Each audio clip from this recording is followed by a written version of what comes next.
ഒരു ആസന്നമായൊരു ലോക്സഭാ തെരഞ്ഞെടുപ്പാണ് വരാൻ പോകുന്നത്. കേവലം മറ്റൊരു തെരഞ്ഞെടുപ്പ് പോലെയല്ല. ഈ രാജ്യം ആര് ഭരിക്കണം എന്നുള്ളത് നമ്മൾ തീരുമാനിക്കുന്ന ഒരു തെരഞ്ഞെടുപ്പാണ്.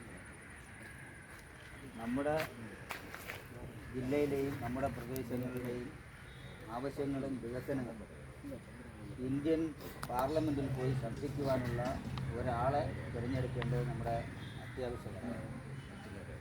വർത്തമാന കാലഘട്ടത്തിലെ രാഷ്ട്രീയം എടുത്ത് പരിശോധിക്കാം. ഉള്ളവനും ഇല്ലാത്തവനും തമ്മിലുള്ള അന്തരം വലിയ രീതിയിൽ മാറിക്കൊണ്ടിരിക്കുന്ന ഒരു സാഹചര്യം. അതിൽ ദരിദ്രരായിട്ടുള്ള ജനങ്ങൾ ദരിദ്ര നാരായണന്മാരായിട്ട് മാറിക്കൊണ്ടിരിക്കും. അതിസമ്പന്നന്മാരായിട്ടുള്ള കോടീശ്വരന്മാർ ശതകോടീശ്വരന്മാരായി മാറി.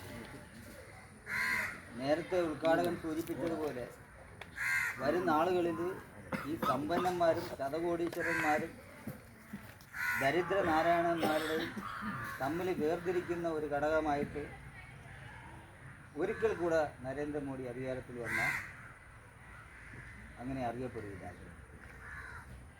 നമുക്കറിയാവുന്നതുപോലെ തന്നെ കഴിഞ്ഞ 15 വർഷമായിട്ട് ഇവിടെ ഒരു MP ഉണ്ട്. അതിൽ 5 വർഷം കേന്ദ്രമന്ത്രിയായിരുന്നു UDF വെച്ച്.